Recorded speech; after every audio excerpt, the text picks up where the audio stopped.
Hey, Chris. Hey, Kurt. Uh, First of all, could I just ask how many missed tackles you counted? Uh, I wouldn't be able to give you an answer right now. Too many of them. Was that the most you've ever had? It was a rough day. I never would have seen that coming, to be honest with you, from the work that we put in training camp and the way we tackled in our 4 scrimmages. I think it was 4 or 5 scrimmage opportunities in training camp, and then the way we tackled in game 1. I didn't see that coming. Texas Tech has some good players. They're really good out in space, the running back, the wideouts. But I didn't see that. There's never been a game where you've made every single tackle, but we're going to have to improve that if we're going to play good defense and achieve the goals that we want as a football team. It's going to start with being better tacklers. And lastly, Chris, is it the rugby style tackling? Is it just something that just going to take longer to marinate since you didn't have the true off season? Well, just tackling in general, so you didn't have the off season. It's about reps. It's like anything else. If you haven't done something for a while, you get rusty with it. And how do you fix it and clean it up? It takes a lot of reps. And I look back and evaluate a little bit about, what could have happened? What could we have done differently? What could we do better? We had a great training camp, and we had plenty of scrimmage opportunities, live tackling opportunities in training camp. But as typical teams do, right about 2 weeks out from your opening game, which was UTEP, you stopped doing live contact. We still did tackling drills, but we didn't go good on good tackling up until the UTEP game. And that's just kind of standard. We went into that game, and then we hit the bye week. And we did some tackling drills, but we didn't do, live tackling because, we can't get anybody hurt in practice. So over the course of 4 weeks outside of the UTEP game, there was that was really the only opportunity to do live tackling. And just so you guys know, I'll never make an excuse for the product that we have on the field. I've got to do a better job of being more creative. And I thought we were in a pretty good spot from a tackling standpoint coming out of the first game. And the speed of the game got us. The skill players that Texas Tech had on the field and that we had to try to tackle out in space were tough to handle. And we've got to go back and refocus and reteach some things and basically start from ground zero again. And that's what we did on Sunday right away when we got back. Dennis, go ahead. So, Coach, you've obviously had success with this, but you've never had that kind of off season. Moving forward, is there going to be a balance between ramping up tackling drills, but also being very aware of how important health is in this, this pandemic state? Yeah, that's the big, I think, fine line and balance that everybody's trying to figure out at all levels of football. I'll tell you, I thought that we had plenty of opportunities for live tackling in scrimmages in training camp. And, I thought our first game, we tackled exceptionally well in the first game. So I didn't see any indicators along the way that made me think that a performance like that was going to show up. Looking back on it, did I miss something? No, I don't think so. Cause I could go back and watch all of our scrimmages and see us, tackling at a pretty high level. And I thought the confidence level of our players was pretty good. In the last few weeks after we stopped the live contact in practice, we did drill work, but again, it's not the same. It's kind of like, riding a bike, for the first time. Once you figure it out, you can get going. But once you do it in traffic and a lot of people around, it's just different. And, the tackling is no different. But we'll get it fixed. I promise you that. The players, the best thing about the whole thing is our players truly have been bought in and understand what the issues were. They didn't need us to coach them on Sunday off the film. They knew it on Saturday watching it. And they kept trying to coach each other on the sideline, like, hey, we need to do this better. We need to do that, using all the coaching points, going back to the drills that we've used that simulate those situations in games. So our players understand it. They get it.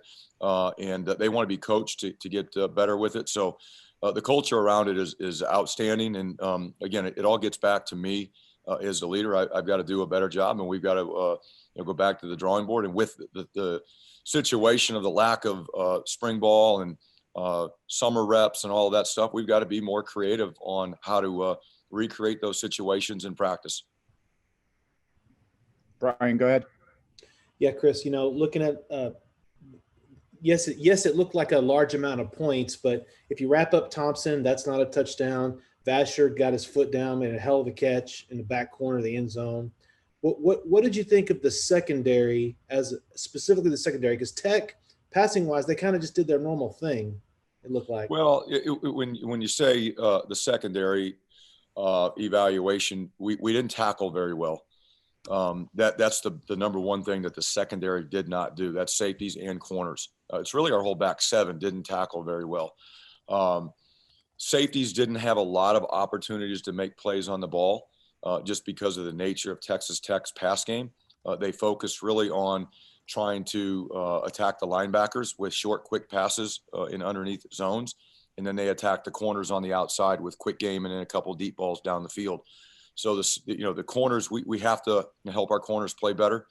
We've got to do some more drill work and put in some things in our package that can help us when we go against a good passing team like that, which we will. But we have to play better, and that means we got to tackle better. And we've got to, at corner, we've got to make some of those one-on-one plays. We're in one-on-one situations, and we were there. We contested just about every throw that was thrown, but we got to make them. They made them, and we didn't. And that really was the difference in potentially having an outstanding day in the type of day that we had. But, I'm like you, when you look at the point, I watched the film and look at the points, you think, wow. But with 54 seconds to go in the third quarter, we'd only given up 21 points as a defense. There were 28 on the board, but 7 of them were from the muffed punt. And at that point, when you look at the total number of yards and the points, it wasn't too bad of a day at that point. And then, at the end of the third quarter there to the midpoint of the fourth, the wheels kind of fell off in that stretch of the game. But there's some really good stretches in that game that we played outstanding football. The start of the third quarter, went 3 and out. Muff punt, went back again, 3 and out. Then we went out. They were driving a little bit. We got a third down stop, and they missed a field goal. So the first 3 drives of the second half, we were playing pretty good football. And then it kind of, again, that stretch came, and we struggled there and then got back together at the end to finish the game off. Anwar, go ahead.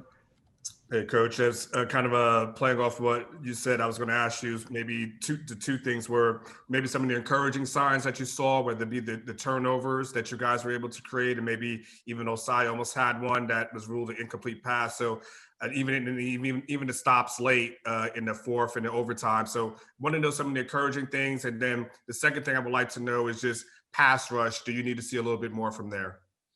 Well, I'll start with that question there since that was the last one. We knew that the pass rush was going to be difficult to get to the quarterback. If you watch the game, how fast did that quarterback get rid of the ball?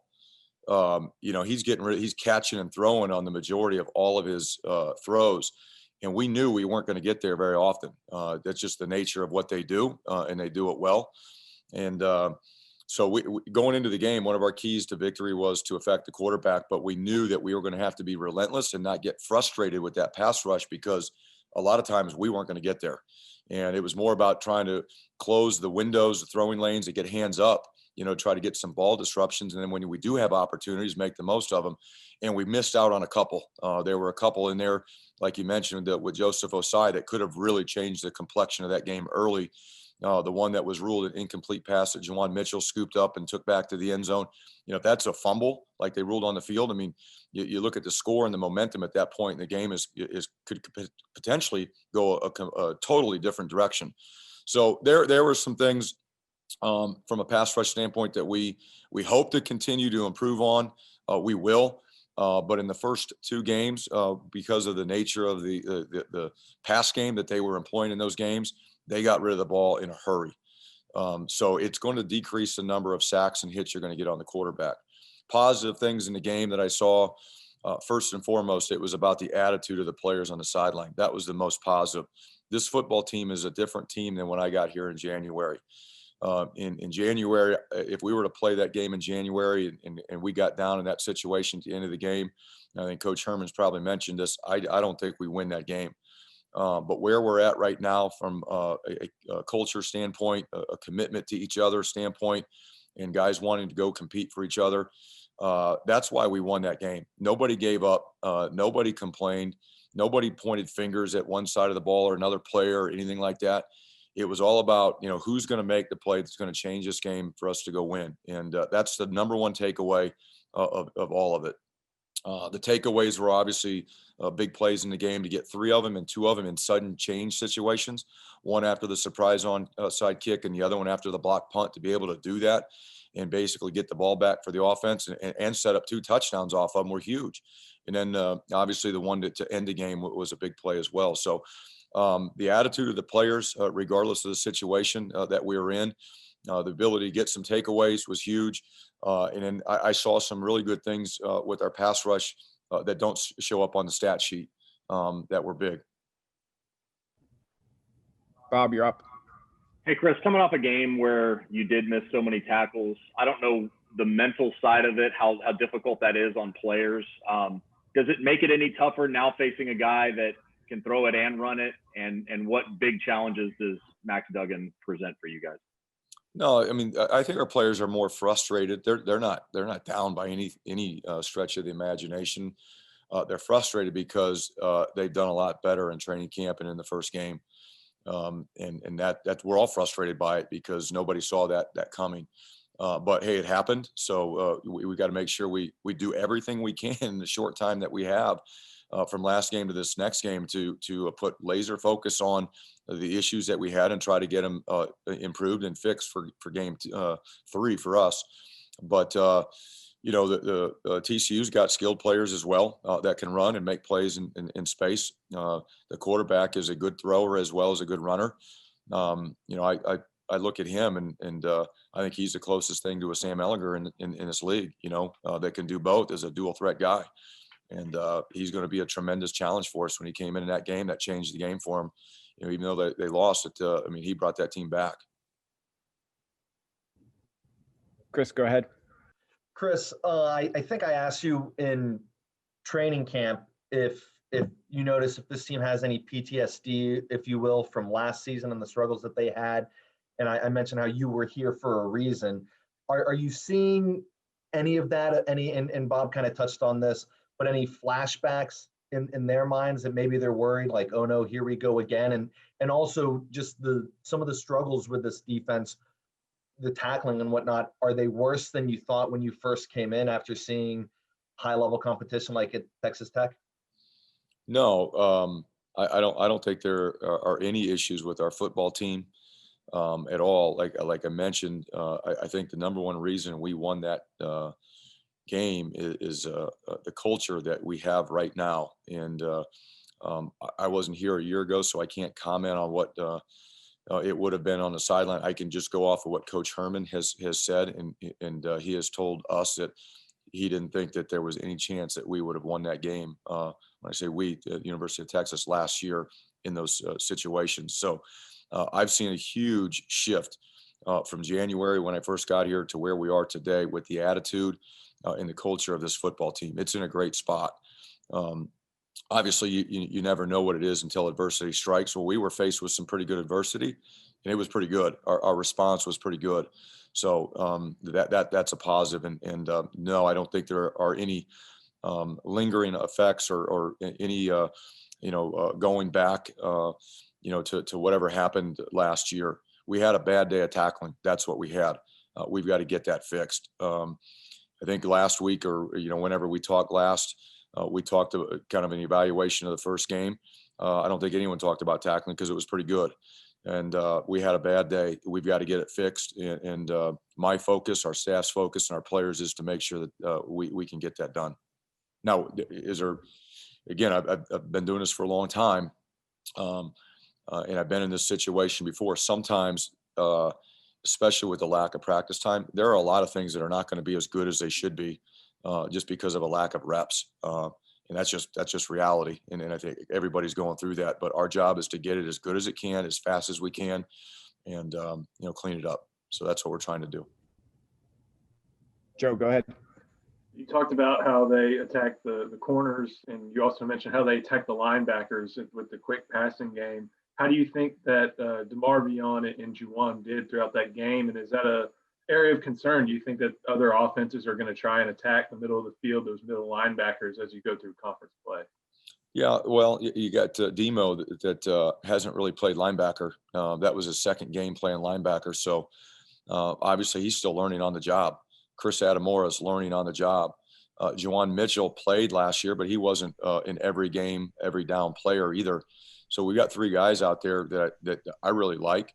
But it's not like they have a ton of experience and a lot of game reps under their belt.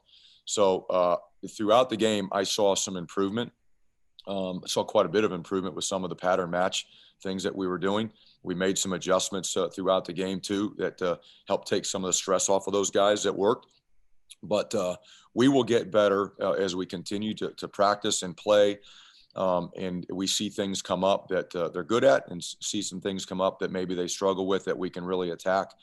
But each week's going to be a different week.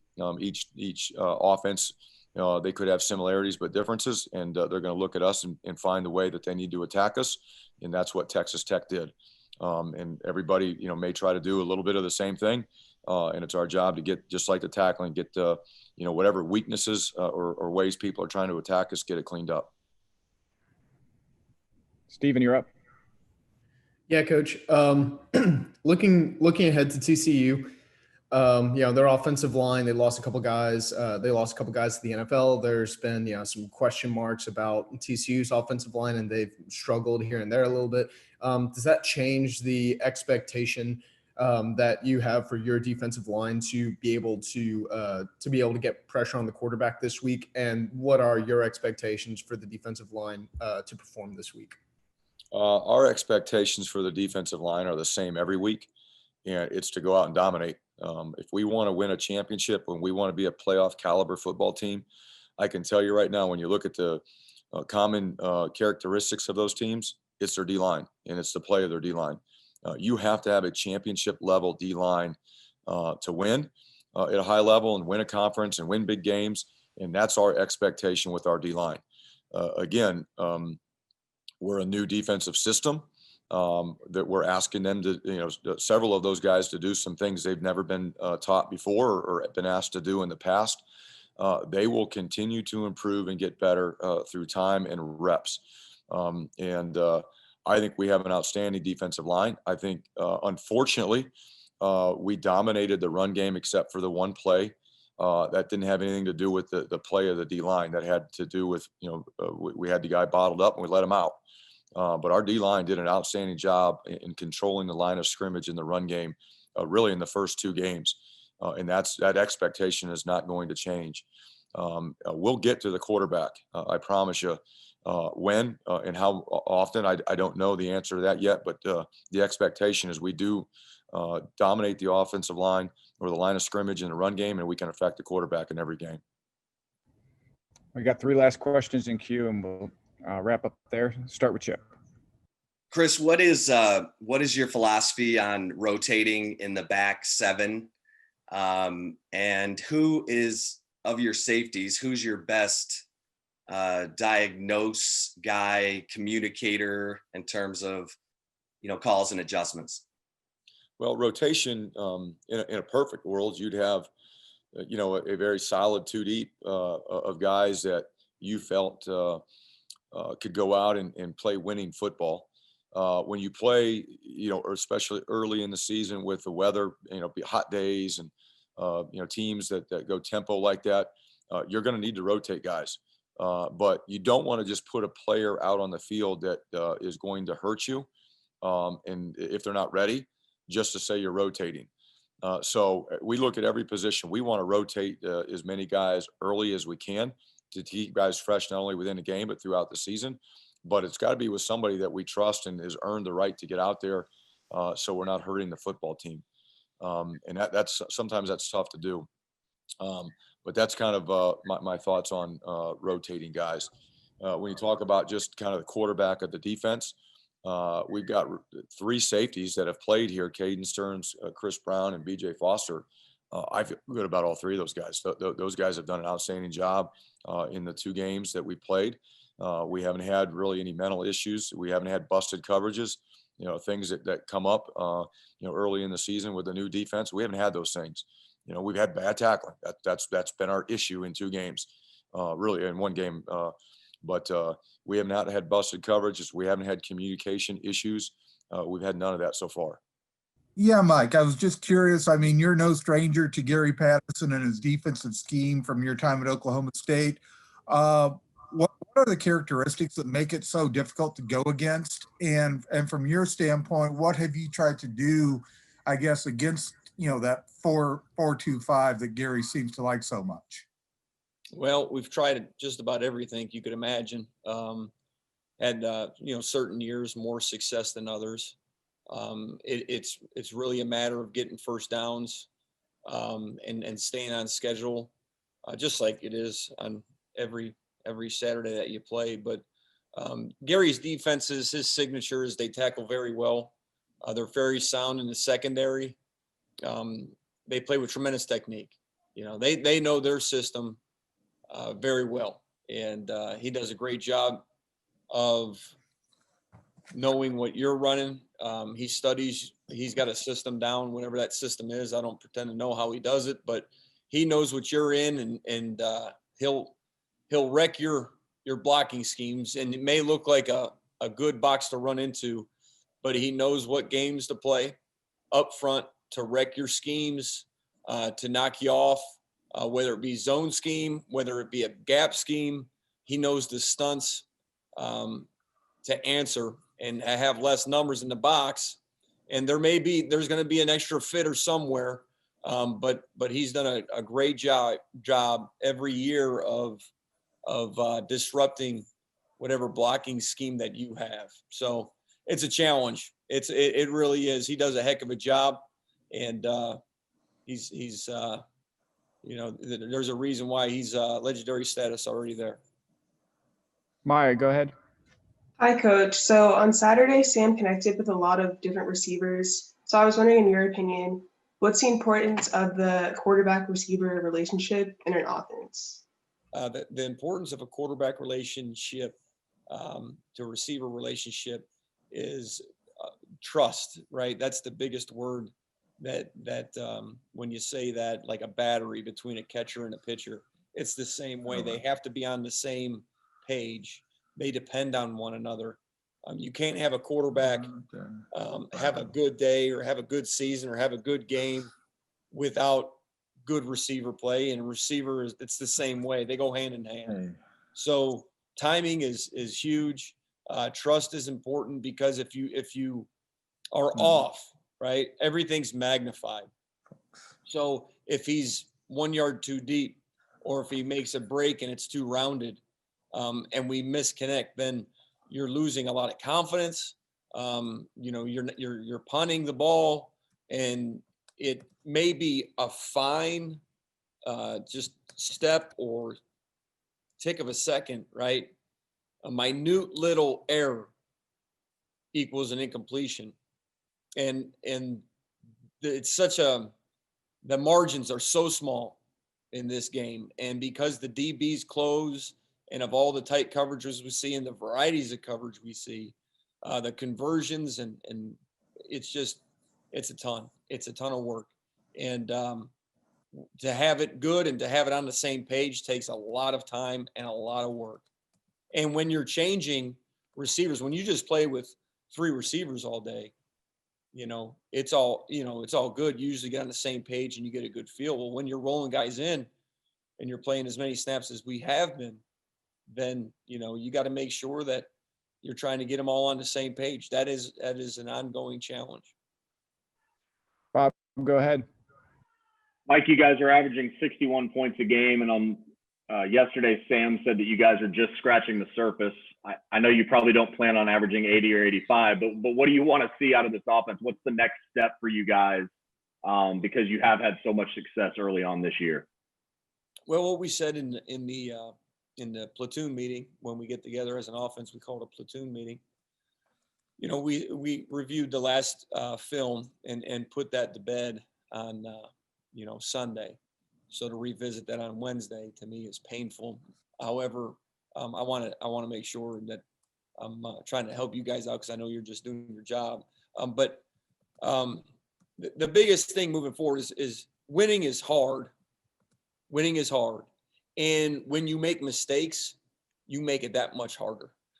So if we can just eliminate mistakes, and you're always going to make mistakes, right? What is the percentage, right? If we can minimize mistakes. And when you say that as a coach, you got to make sure that you're not playing defensive offense. You still want to be offensive offense. So you want to let your guys go and have a plan moving forward. And you don't want them hesitant and playing with any reluctance or, well, I hope I don't, right? You don't want that. You want an aggressive mindset. You want to cut them loose. I can, I will, that's the mentality that you have to have. At the same time, the mistakes that are made on Saturday are a direct result of practice on Tuesday, Wednesday, and Thursday. So that's the focus is let's get good Tuesday, Wednesday, Thursday, and then Saturday, play the game, have fun, play to win. It is a game to be played. It is a game to be played, to enjoy and to have fun with it and to be intense and to be focused, but yet not tight. But on Tuesday, Wednesday, Thursday, we're going to coach it hard. We're going to practice it hard and try to minimize any mistakes. So moving forward, it's all about getting a good Tuesday. And then we'll tackle Wednesday and then Thursday, and that's the process. Anwar, you're up.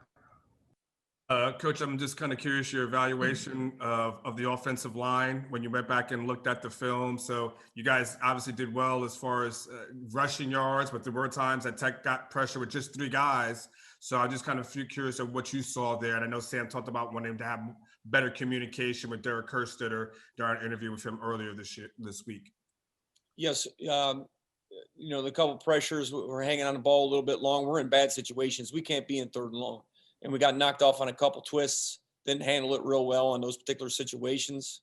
But we can't live in 3rd and long. And to be in 3rd and long, mostly it became because of a penalty. Several penalties killed us. But up front as a whole, we're getting better. We need to handle the disruption that they presented us more efficiently, be aware of certain blitzes and stunts and the movements that can help us out. And that just comes with time and repetition. But that's a point of emphasis for us right now, is to get ready for things that, can occur throughout a game, whether it's safety blitz, corner blitz, rifle, all those sorts of things that you can get. We got to be better prepared to handle the disruption. And we're working real hard at that. Brian, go ahead. Yeah, Mike, through all the points and all the yards and touchdowns that you've had the first 2 games, I think it's probably surprising that the running game hasn't been probably as good as you'd liked or hoped. What's your take on the first 2 games on the ground?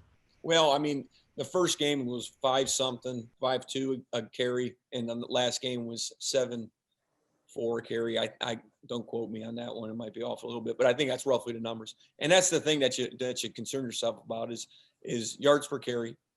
And we don't want any loss of yardage plays, so we got to limit, again, the disruption up front, any type of at the point of attack blocks that occur or are missed. Nobody in the backfield. Give our backs a chance to get forward, to get downhill, cover people up. We were better, but there's still a lot of room to improve. So trending in the right direction, but a lot of work to be had. Chris, you're up. Mike, just how encouraged have you been through how productive the offense has been through these first 2 weeks, especially last week coming up so big when it really needed to? How encouraging has that been? How much easier does that make your job to kind of build off of? I don't focus on necessarily something making my life or job easier or my, how do I reflect on it? I have to be the same guy regardless of the outcome. Whether we were to come on the good side or the bad side of Saturday's outcome, there's got to be consistency in how we teach and how we approach the game. Otherwise, it's miserable. I plan to do this for the rest of my life, or at least until my wife says stop. And so therefore, there's got to be some consistency. If you ride the wave of, oh, we're doing great, okay, and now we've got momentum and I'm encouraged to come to work on a Tuesday, then you got the wrong idea. You're in the wrong business, because there's going to be good, there's going to be bad. Are we improving? What can I do as offensive coordinator to help the offense get better? regardless of what we're averaging, regardless of what happened this past Saturday. How can we get better and have a great Wednesday practice is what's on my mind today. How are we looking at our situations, third down, score zone, goal line? I mean, I know I've said the same thing over and over, so I apologize, but that's really how I feel about it. So being encouraged or not, man, you start riding those emotions. And to me, that's when all the headaches occur, and then the blood pressure starts rising. You got to take a deep breath, man, because it's never as good as you think, and it's never as bad as you think.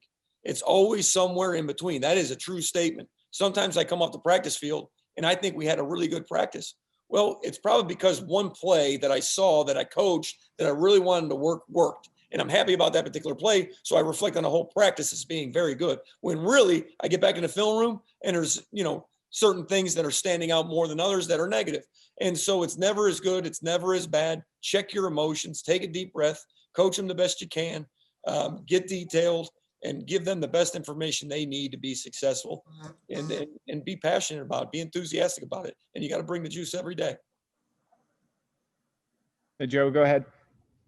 Coach, in what you've studied about TCU, what do you see from their safety duo in Trevon Moehrig and Ardarius Washington? Athleticism, man. Smarts and athleticism. Tough, smart, and skilled. That's what those guys are. They're tough, smart, and skilled. And they know their defensive schemes very well. The safety play at TCU and coach's defense has always been the crux and very important part of it. And those guys are athletic. They can cover, and they know their blind spots. So there's not much you can do as far as trying to pigeonhole them. They do what they do, and they do a great job of it. They know where they're vulnerable, when they're vulnerable, and they're able to make up for it with their athleticism, and they're tough competitors, boy. Jeff, you got a question?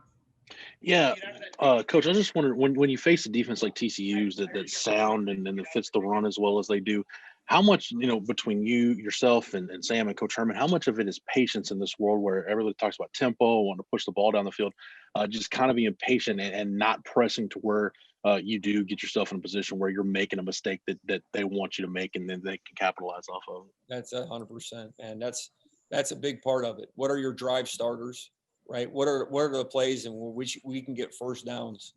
You're going to have to take your shots. There's no doubt about it, right? And that's in any game. But if you get in the mindset of, hey, we have to do this, and we have to throw it down the field X amount of times, and we have to, put X amount of points on a game, you've got to get first downs. You've got to get first downs, and you've got to stay on schedule. That's critical. Okay. And yes, patience. Take what the defense gives you. Don't force the ball downfield. When you have your one-on-one shots, we've got to win those battles. We've got to win those, and we've got to take those opportunities. In this offense, you have to. At the same time,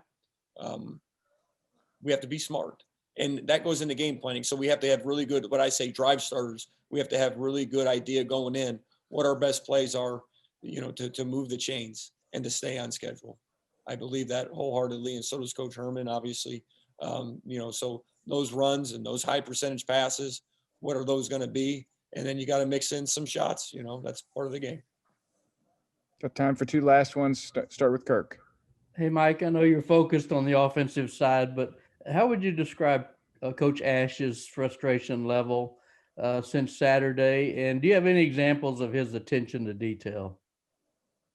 I don't have any idea of his levels of frustration because he's a very consistent individual. So I haven't seen any sense of level of frustration. And for me, even to evaluate the defensive coordinator's level of frustration and emotions, I don't even think that's part of my job description. So, I'm answering your question, but I don't know if I ever will answer that one again. But he's a very consistent guy. He works extremely hard. I don't know what truck he drives, but if it's the white one, he's off first one in and the last one to leave. We're a little scattered in this facility, so I don't get to walk by everybody's office. But the dude's been the number one defensive coordinator and defensive mind, very well respected in the country, and he's gotten there for a reason. That's because he knows the game. He studies it hard. He's passionate. The players love him, and so do I. Thanks, Mike. Chip, last question. Mike, Tom said that Sam told him after the Roderick Thompson touchdown, they left us too much time. We're going to go tie this thing up and win it in overtime. Did he say anything like that to you? What did you notice in him as he finished that game 10 of 11 passing? And then what are you seeing from Kiante Ingram? Sam and I really didn't have any conversations like that over the headsets. I think it was maybe a series or two before that scenario when things weren't going good. We had talked about how to get back on track. But that was the extent of that. Kiante Ingram is he's a spark for us. The guy is he's one of those guys that the team follows, and he is a very tough runner, and he's a very competitive guy, and he wants to win extremely, extremely bad. So he's fun to coach, and I just want to continue to see him make plays and lead us and do a great job being physical. When he has certain runs that the one run, going away from the locker room, I think it was the third quarter. Boy, it was just a gritty, tough run, just bouncing off people, spinning, churning, good ball security. And those are just signature runs that your offense will feed off of and get momentum from. And they love that guy. And he's a huge component of our offense. That's for sure.